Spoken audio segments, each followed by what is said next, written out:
Top headlines കാണാം.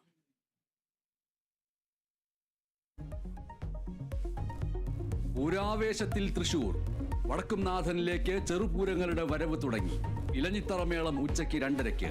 കുടമാറ്റം വൈകിട്ട്. സമ്പൂർണ്ണ സംപ്രേഷണവുമായി കേരള വിഷൻ ന്യൂസ്.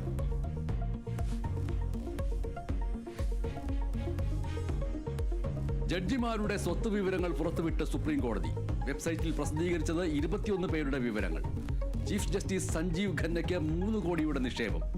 മുതിർന്ന അഭിഭാഷകൻ KV വിശ്വനാഥനുള്ളത് 120 കോടിയുടെ നിക്ഷേപം.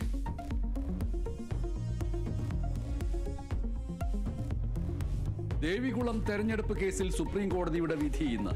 വിധി പറയുന്നത് തെരഞ്ഞെടുപ്പ് ഫലം റദ്ദാക്കിയതിനെതിരെ രാജ നൽകിയ അപ്പീലിൽ സംവരണ സീറ്റിൽ മത്സരിക്കാൻ രാജയ്ക്ക് യോഗ്യതയില്ല എന്ന് ചൂണ്ടിക്കാട്ടി ഹൈക്കോടതി തെരഞ്ഞെടുപ്പ് ഫലം റദ്ദാക്കിയത് 2023.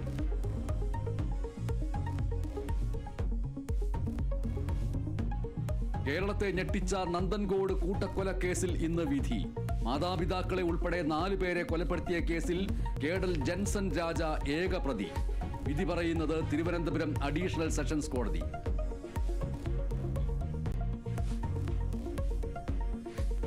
ഇന്ത്യൻ പ്രീമിയർ ലീഗ് ക്രിക്കറ്റ് ടൂർണമെന്റിൽ സൺറൈസേഴ്സ് ഹൈദരാബാദ് പ്ലേ ഓഫ് കാണാതെ പുറത്ത്.